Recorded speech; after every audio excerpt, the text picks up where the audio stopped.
Good evening po. Good evening po. Good evening po. Good evening po, Elder Ron. Hi po, Sis Iza, Brother Alan, Sis Tess, Tita Grace. Hi po. Magandang gabi. Kamusta po ang lahat? Magandang gabi. How's the Good week been evening po? po. Buti naman Good evening po. po, Tita Grace. Magandang gabi po sa lahat. Okay. So, it's 9 p.m. So, I think we shall start na po our prayer meeting for tonight. Before po tayo mag-proceed, may we call on Sis Tess for the opening prayer po. Sige po, let's pray. Father God in heaven, nagpapasalamat po kami sa oras na to, Panginoon, na pinagkaloob mo sa amin, na kami po ay nagkatipon sa iyong harapan. Panginoon, alam po namin na ikaw po ay nasa aming midst, Father God, and itinataas po namin ang aming prayer meeting, Panginoon. Hindi pa man babanggit ng aming mga bibig, ang aming mga panalangin. Alam po namin na ito'y may katuloyan na. Salamat po at sa gagamitin mo sa oras na to, Panginoon, na maghayag ng iyong salita. Use him mightily for your glory. And sa mga kapatid namin na narito, Panginoon, pagpalain mo po sila, Panginoon. Salamat po sa victory ng aming gawain. We lift up everything unto your God. In Jesus' mighty name we pray. Amen. Amen po. Amen po. po. Thank you po sa prayer. Thank you po, Sis Ate Tess. Okay po. And now, let's proceed na po. Our exhorter for tonight, Tito Louie po. Hello, good evening po sa lahat. Good evening po. And we'll start na po yung ano natin na prayer meeting. So, let me just share the screen po.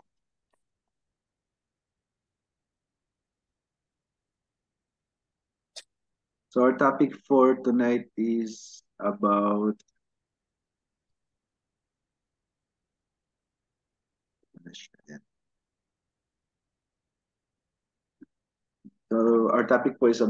leprosy. So, a man with leprosy. So, hindi po ako yan. Yan lang po yung topic natin.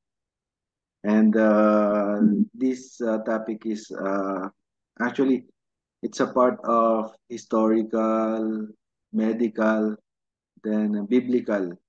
Kasi this kind of experience po, it happened during the time of our Lord Jesus. Then until the current time and date natin ngayon. So, if we go back, travel in time, let's say the current time is year 2000. Ito po yung time na naka-encounter ako personally ng may sakit na ketong or leprosy. So, nung nag-resign po ako sa HP Philippines, I was hired ng SM, Shumart, as an EDP. So, EDP po, ito yung nag-program ng mga system ng SM ng mga dev store. So, sa group po namin as an EDP, kukunti lang po kami. So, we have band, kumbaga nagkaroon kami ng banding sa group, parang magkakapatid. So maybe in a branch, meron pong 4 na EDP, pero ang nagpapalitan lang daily is 2. So isang morning tsaka afternoon shift. Then sa EDP, sa room po namin, dito namin namimit sila Henry C., sila Hansi. Kasi the owner ng SM, whenever they visit the branch, they go directly to the office ng EDP to check magkano yung kinita ng store in that particular day. So, the current time po is 2000. Hindi po siya mali. We have one brother in EDP. Kaibigan po namin na napakasaya po nitong taong to. He is a joyful person. So, paborito siya ng mga manager. Paborito siya ng even the branch manager, ng dep store manager, ng mga supervisor kasi nga masayahin siya. Then what we've done is sa EDP, sa amin po kasi meron kami mga SM gift card dati. So lahat ng gift card namin binigay namin sa kanya kasi nga birthday ng kapatid niya na babae. I think that yung kapatid niyang babae 7 years old. So as a gift binigay po namin, then he invited us to for the celebration. So we cannot say no kasi nga very close kami sa kanya. The group decided to come. So ito na po yung unexpected na turn dun sa nangyaring yun. Kasi we don't know that yung bahay niya pala is sa Tala. So I think Elder Ron knows this place in Caloocan. So Tala, Caloocan. Malapit siya sa Fairview, Quezon City. Paglagpas mo ng Fairview, Tala na siya, pero Caloocan siya. Konting under pa, Bulacan na. San Jose del Monte, Bulacan. So medyo magulo po yung ng Caloocan, Quezon City, tsaka Bulacan. But ang Tala po kasi, isa siya sa bali-balita when it comes to leprosy sa Quezon. So dito po, I think dito nung time na rampant yung Quezon sa Pilipinas, ito isa to sa mga isolated na lugar na pinrepair ng government for them to stay and to live. So having this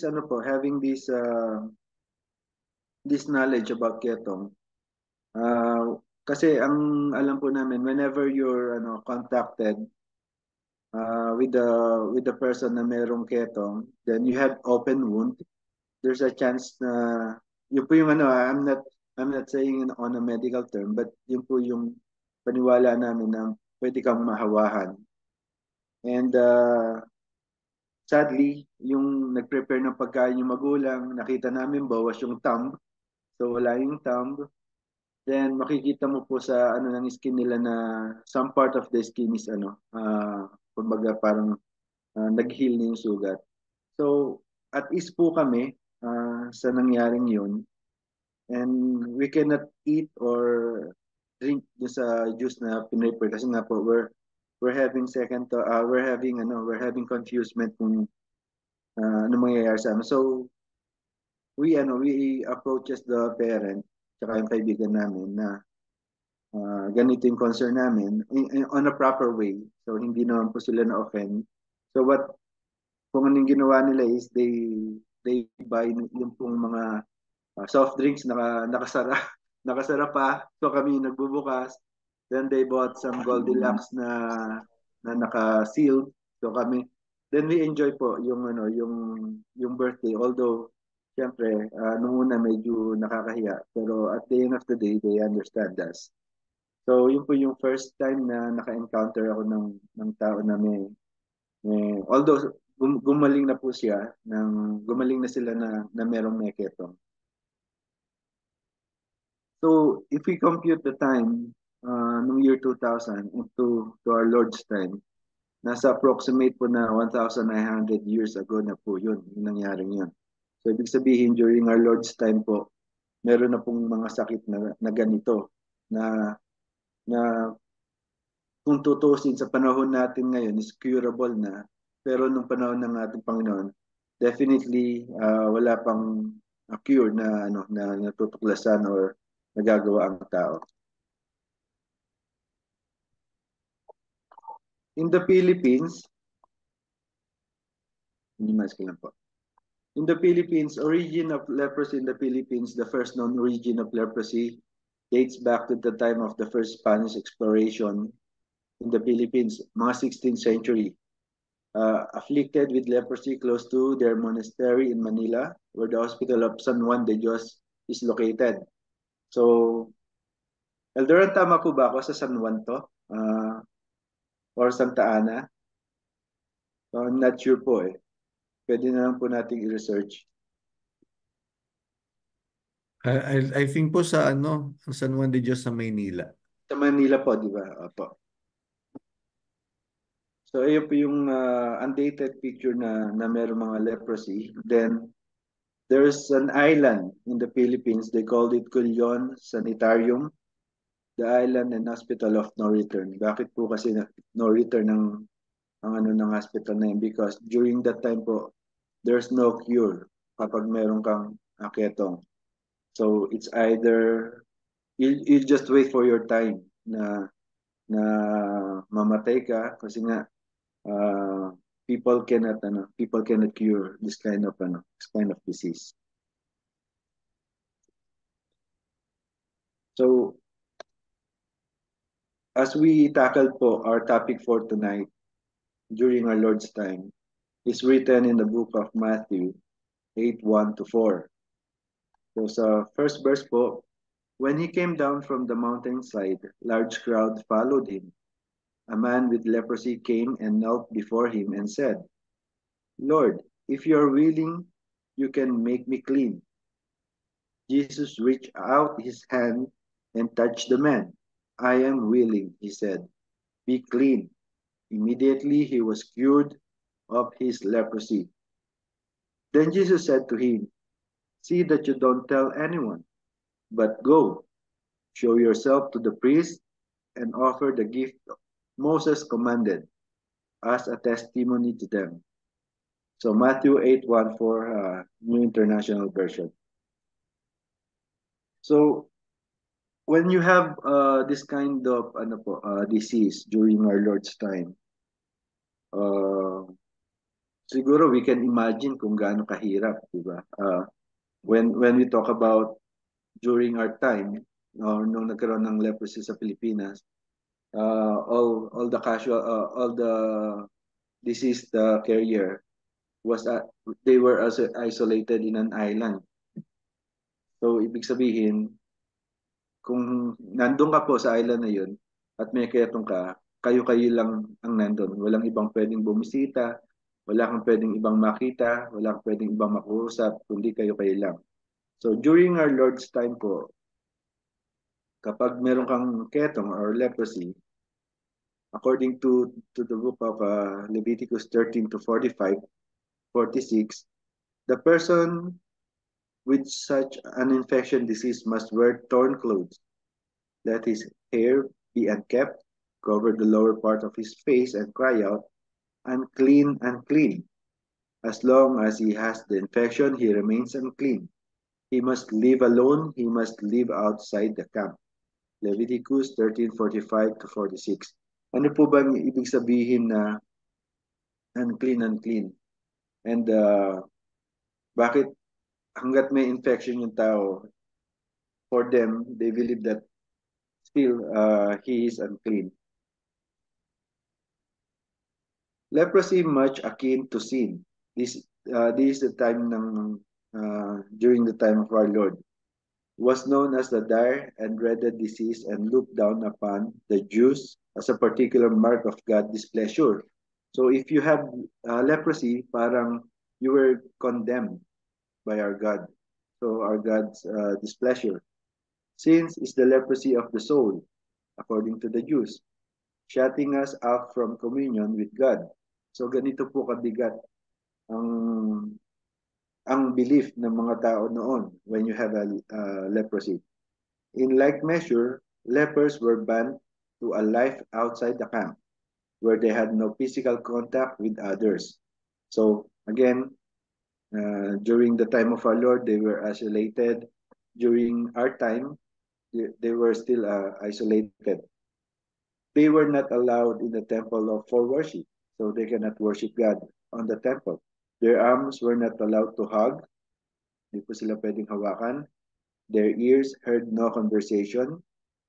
So, and their hearts received no words of encouragement or affirmation, rather alone, or perhaps in the company of other lepers, they had to constantly scream out, unclean, unclean, to warn passers-by not to come near them.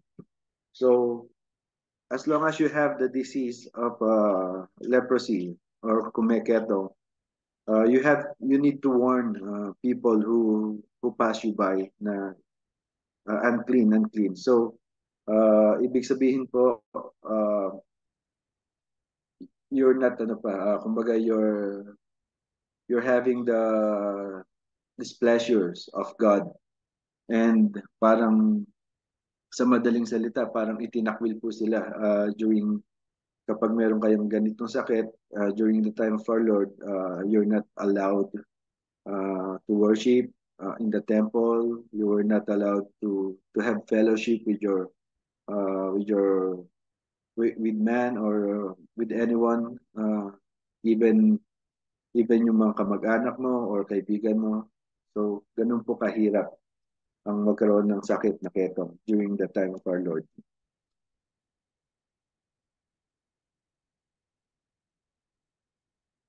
So what our Lord Jesus does to the leper na nag-approach po sa kanya. Then Jesus said to him, "See that you don't tell anyone, but go show yourself to the priest and offer the gift of Moses commanded as a testimony to them." So ginawa po ng ating Panginoon, if we're going back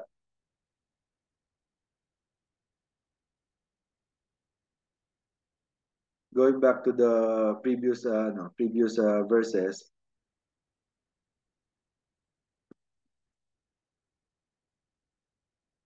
Jesus reached out his hand and touched the man. Kumbaga hinawakan po siya ng ating Panginoon. Which is if you kung sa term po ng tao, you cannot touch anyone na merong sakit na ketong, kasi it's either mahawa ka and mahawa ka nung sumpa na meron sila or mahawa ka nung sakit. But our Lord Jesus doesn't even care. So he touches the man and he said, "Be clean." Then if we can notice po sa sinabi ng ating Panginoon on verse 4, then Jesus said to him, "See that you don't tell anyone, but go show yourself to the priest and offer the gift Moses commanded as a testimony to them." So bakit po sinabi po ng ating Panginoon yan? But first of all, when the leper approaches our Lord Jesus, the leper's faith to Jesus is to heal him. Kumbaga nandun po yung faith nitong tao na may ketong to heal him. Then the leper's trust to his healing, yung tiwala po niya sa ating Panginoon is nandun. Then yung pag-asa po na siya ay mapagaling. Then on the other hand, our Lord Jesus doesn't choose anyone as long as you have faith in him. He doesn't care of any physical conditions of anyone as long as they seek for healing. Continues to be humble and not being proud of the miracle done. Kasi sabi nga ng Panginoon natin on the verse na binasa natin, don't tell anyone. But instead, sabi niya, pumunta ka sa priest and show them. Then our Lord always wanted to open the blind eyes to see the truth and only the truth that the God have given him. So, ang gusto lang pong ipaabot ng ating Panginoon dito sa leper na nakasulat po sa Bible na binasa natin is i-open yung mga mata ng priest to understand kung ano po yung gustong i-deliver na message ng ating Panginoon sa kanila. And not hindi yung pinaniniwalaan po nila is yung sariling opinion at sariling paniniwala nila.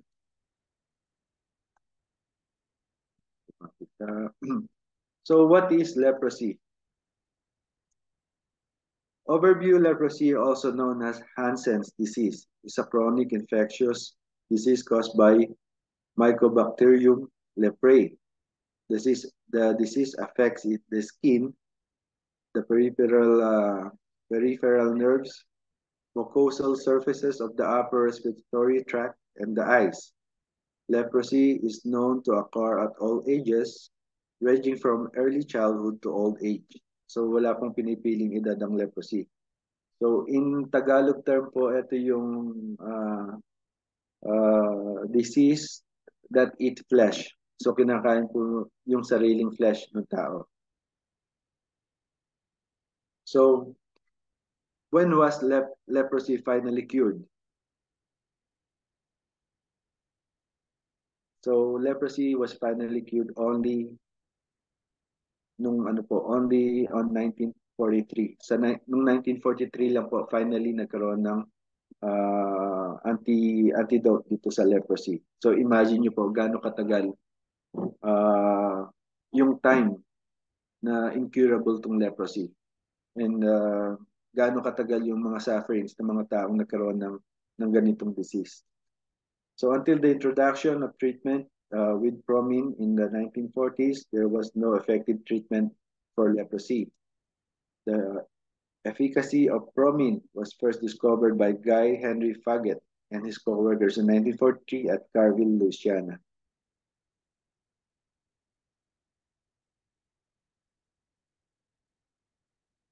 To God be all the glory, and yan po yung maikling exhortation natin about our Lord healing sa lalaking meron pong keto. Thank you po. Amen. Thank you po, Tito Louie.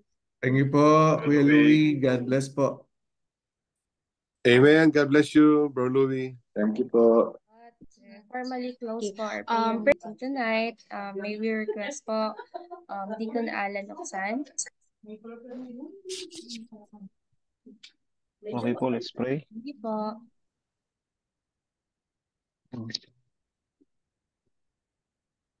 Hello?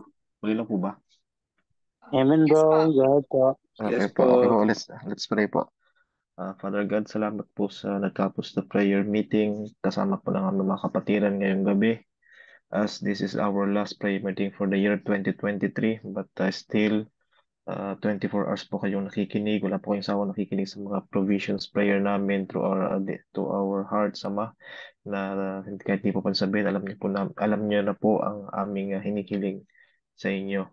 At salamat po, Ama, sa mga prayer warriors na nandito ngayon sa exhortation ni Bro Louie, sa paglilid po din ni si Savi, sa mga kapatid po namin na nakasama namin sa aming